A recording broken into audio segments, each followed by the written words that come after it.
اعوذ باللہ من الشیطان الرجیم، بسم اللہ الرحمن الرحیم۔ میری محترم ماؤں اور پیاری بہنوں، السلام علیکم۔ آج ہم پڑھیں گے اپنا اگلا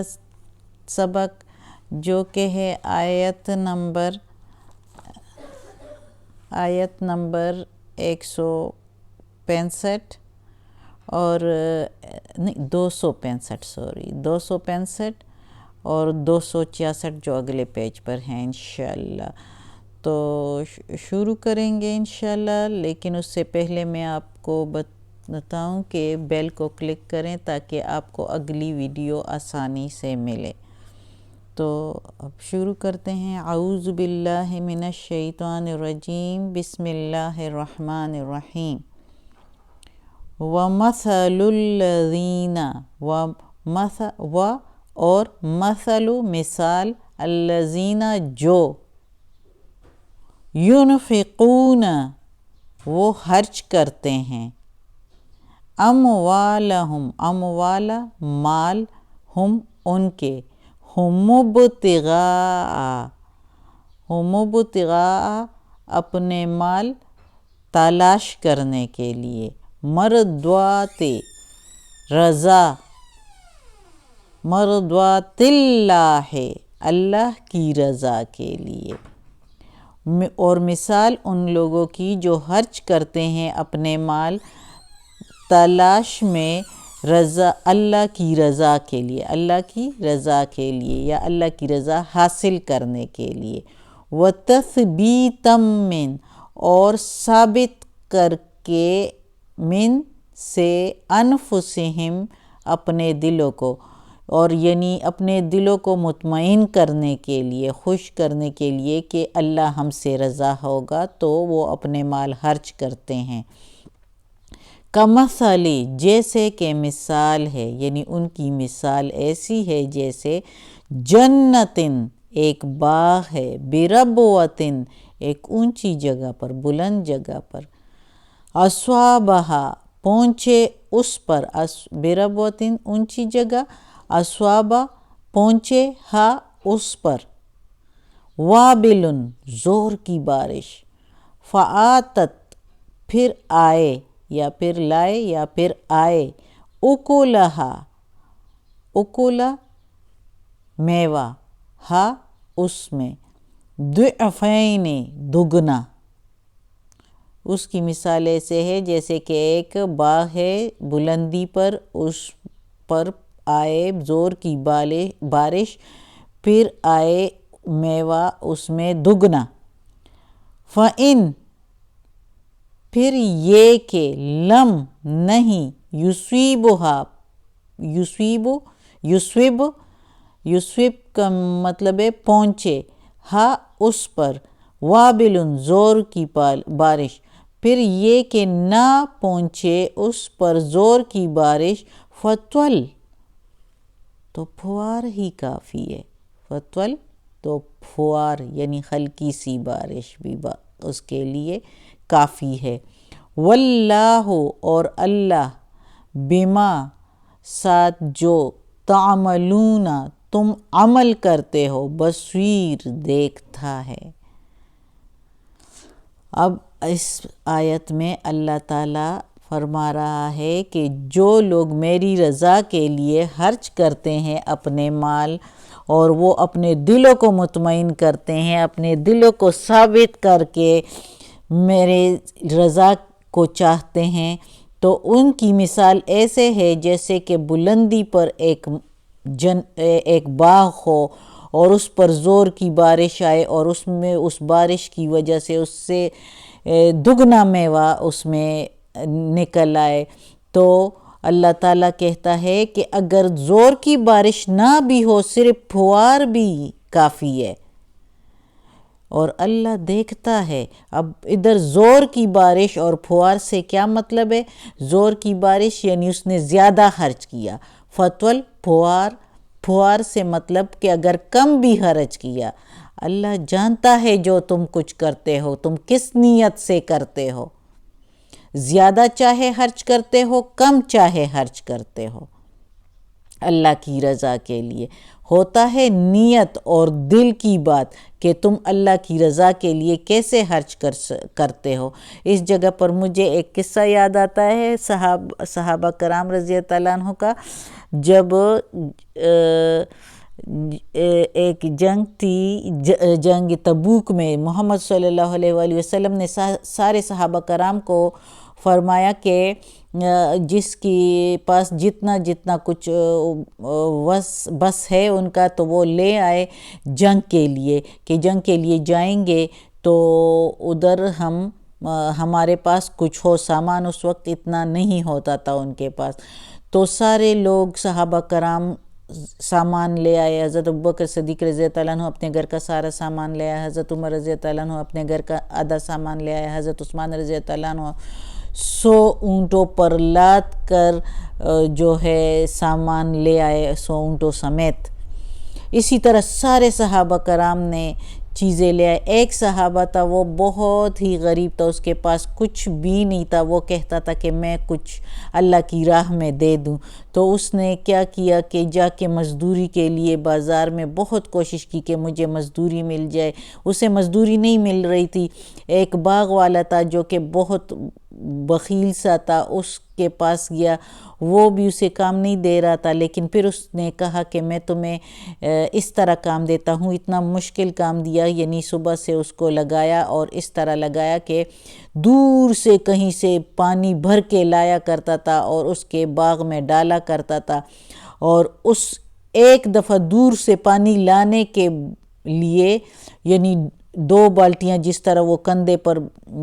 ڈنڈا رکھ کے اس کے ایک دوسرے سائڈ پر بالٹیاں رکھ کے وہ پانی لائے، زیادہ یا مشق میں جس طرح لائے اس طرح وہ زیادہ سے زیادہ پانی لا کے، اور اس کے بدلے میں اس کو 1 کھجور ملتا تھا۔ اس طرح سارا دن وہ شام تک کرتا رہا، اس کو تھوڑے سے کھجور 1 کلو بھی ہوں گے یا نہیں ہوں گے پتہ نہیں، بہت کم یعنی گنتی کے کھجور اس کو ملے۔ تو وہ جو ہے اللہ کی رضا کے لیے آیا اور اس نے وہ کھجور محمد صلی اللہ علیہ وآلہ وسلم کے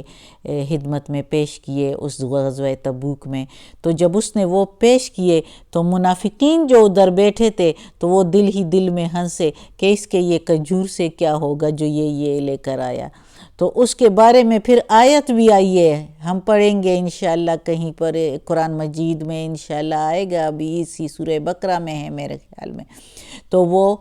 سارے منافقین اس پر ہنستے ہیں کہ یہ کھجور یعنی اس میں، تو اللہ تعالیٰ نے پھر آیت بھیجی کہ اس کی یہ کھجور بھی سب سے زیادہ اہمیت رکھتے ہیں، سب سے زیادہ سوال رکھتے ہیں، جتنی اس نے محنت کی ہے۔ تو وہ اللہ تعالیٰ کہتا ہے کہ فتوى الفوار ہی کافی ہے، وہ اس کے لیے کہ یعنی تھوڑا سا بھی خرچ کرے اللہ کی رضا کے لیے۔ اللہ جانتا ہے تمہارے عمل کو، دیکھتا ہے تمہارے عمل کو کہ تم نے کس نیت سے اور کس محبت سے کس طرح یہ جو ہے اللہ کی رضا میں خرچ کیا ہے۔ تو اس صحابہ کو کتنا ثواب ملا یہ اللہ خوب جانتا ہے، اس تھوڑے سے کھجور کے اس پر اللہ کی رضا میں خرچ کرنے پر۔ اگلی آیت پڑھتے ہیں۔ اَيَا وَدُّ، کیا پسند کرو گے، احدکم، تم میں سے کوئی، احد ایک، تم، کم کے میننگ ہے تم، اَيَا وَدُّ، کیا، یود پسند کرو گے یا چاہو گے، کیا چاہو گے تم میں سے کوئی ایک، یا چاہے گا تم میں سے کوئی ایک، ان یہ کہ تکونا ہو جائے، لہو اس کے لیے، جنتن ایک باغ، من سے،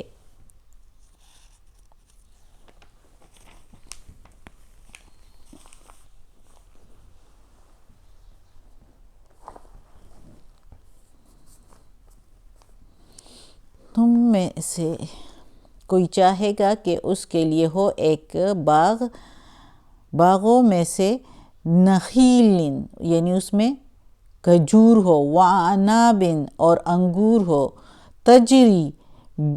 بہتی ہو، من تحتہل انہار، من سے تحت نیچے، انہار نہریں، انہار نہریں، اور اس کے نیچے بہتی، یعنی ایک باغ ہو اس میں کھجور بھی ہو انگور بھی ہو اور بہتی ہو اس کے نیچے نہریں، لہو اس کے لیے، فیہا اس میں، من سے، کل الثمرات کل ہر قسم کا، ثمرات میوہ، اور اس میں اس کے لیے ہر قسم کا میوہ ہو، وَأَصَابَهُ اور پہنچے وہ، اس کا کے لیے یوز ہوتا ہے لیکن ادھر ہم کہیں گے وہ، الکبر بڑھاپے کو، وَأَصَابَهُ الکبر اور پہنچے وہ بڑھاپے کو، وَلَهُ اور اس کے، ذُرِّيَّةٌ اولاد، ضعفاء کمزور ہو، فَأَصَابَهَا پھر پہنچے اس پر یعنی اس باغ پر، اعصار گولا، فیہ اس میں، نار آگ کا، پھر پہنچے اس باغ پر گولا آگ کا، فاخترقت اور پھر وہ جل جائے، جب وہ بڑھاپے کو پہنچے اور اس کی اولاد بھی ضعیف ہو یعنی کمزور ہو تو، اور پہنچے اس باغ پر پھر گولا اور وہ جل جائے، آگ کا گولا اور وہ جل جائے، اعصار گولا، فاخترقت وہ جل جائے،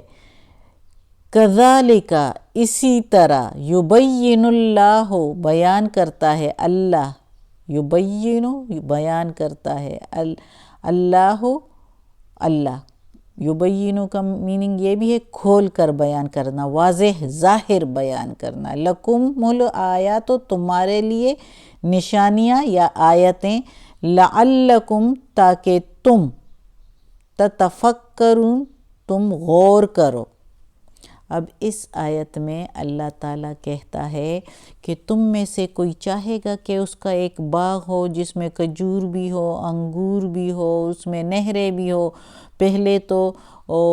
پانی شانی اس طرح کا ٹیوب ویل وغیرہ کا انتظام نہیں ہوتا تھا، جس کے پاس نہر ہوتی تھی جس کی زمین میں باغ میں تو وہ بڑی بات ہوتی تھی، تو اللہ تعالیٰ کہتا ہے کہ اس کے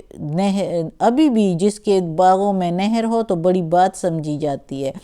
تو اس میں نہریں بھی ہوں اور اس میں ہر قسم کا میوہ اور بھی ہو، پھر وہ بندہ جب بڑھاپے کو پہنچے، جوانی میں تو اس نے یہ سب کچھ کیا، وہ بڑھاپے کو پہنچے اور اس کی اولاد بھی ضعیف ہو اور اس پر پہنچے گولا نار کا تو وہ جل جائے، تو اس کا مطلب یہ ہے کہ ایک بندہ جوانی میں جو ہے اپنے لیے ایک باغ تیار کرتا ہے کہ بڑھاپے میں میرا کام آئے، جب وہ باغ تیار کر لیتا ہے، اتنا سب کچھ اس میں ہوتا ہے، اللہ اس کے لیے وہ باغ، اس میں میوہ بھی ہر قسم کا دے دیتا ہے، لیکن جب وہ بڑھاپے کو پہنچتا ہے اور اس کی اولاد بھی کمزور ہو، یعنی یا تو بچے ہو یا معذور ہو جو کچھ نہیں کر سکتے، تو وہ جب بڑھاپے کو پہنچتا ہے تو اس پر ایک آگ کا گولا آ جاتا ہے اور وہ جل جاتا ہے، اور وہ اس کے لیے اس ضرورت کے وقت میں پھر کچھ باقی نہیں رہتا، وہ 2 ہاتھ اور 2 پاؤں اسی طرح رہ جاتا ہے، تو اللہ تعالیٰ کہتا ہے کہ اسی طرح میں کھول کر بیان کرتا ہوں، وہ باغ کیا ہے، وہ صدقہ خیرات ہے، اللہ تعالیٰ نے جو ہے اس کو جوانی میں دیا، جب اس نے وہ باغ جو ہے صدقہ خیرات ہے، جب اس نے جوانی میں وہ صدقہ خیرات کیا اور دکھانے کو کیا، ریاکاری کے لیے کیا، لوگوں کو دکھانے کے لیے کیا، تو وہ بڑھاپا کیا ہے، آخرت ہے، آخرت میں جب وہ گیا تو اس پر کچھ بھی اس کو نہ ملا، وہ ایسے ہوا جیسے آگ کا گولا اس باغ پر آیا، اس صدقے پر آیا، اس کو جلا کر راکھ کر دیا، کچھ بھی نہیں، کیونکہ اس نے دکھاوے کے لیے کیا وہ صدقہ خیرات۔ یہ اللہ کھول کر بیان کرتا ہے تاکہ غور کرو اور ریاکاری کو چھوڑو، اللہ کو پکڑو زور سے، اللہ کی رسی کو زور سے پکڑو، یعنی اس قرآن کو اور اس کے مطابق زندگی گزارو، دکھاوے اور اللہ کی نافرمانی چھوڑ دو۔ اللہ ہم سب کو توفیق دے کہ ہم اللہ کے سیدھے راستے پر چلے، اللہ ہمیں توفیق دے، اور اللہ ہمیں توفیق دے کہ اس قرآن مجید کا ترجمہ مکمل کرے۔ صدق اللہ العظیم۔ آج کا سبق ختم ہوتا ہے۔ اللہ ہمیں اس پر عمل کرنے کی توفیق دے۔ یا اللہ یا غفور الرحیم، یا رحمان الرحیم، یا رب العالمین، یا مالک یوم الدین، یا علی کل شیء قدیر۔ یا اللہ ہمیں، ہمارے والدین کو، ہماری اولاد کو، ہمارے بھائی بہنوں کو، بھابھیوں نندوں کو، ہمارے رشتہ داروں کو، کل مومن مسلمانوں کو جنت فردوس میں جگہ عطا فرما، دوزخ کے عذاب سے بچا، قبر کی سختی آسان فرما۔ یا پروردگار یا رب العالمین، ہماری ساری کوتاہیاں معاف فرما، ہمیں نیکی کی ہدایت دے، اپنے صالح لوگوں میں شامل کر دے، اور یا اللہ ہماری ساری بیماریاں، تکالیف اور پریشانیاں ختم کر دے، ہمیں صحت دے دے نیکی کی ہدایت کے ساتھ۔ اور یا اللہ ہماری جو اولاد ہے ان کے امتحانات ہو رہے ہیں، یا اللہ ان کے حافظہ قوی فرما تاکہ وہ جو کچھ یاد کرے ان کو یاد رہے، اور پیپر میں وہ کچھ لائے جو انہوں نے یاد کیا ہو۔ یا اللہ اچھے نمبروں سے پاس کر دے، آمین ثم آمین۔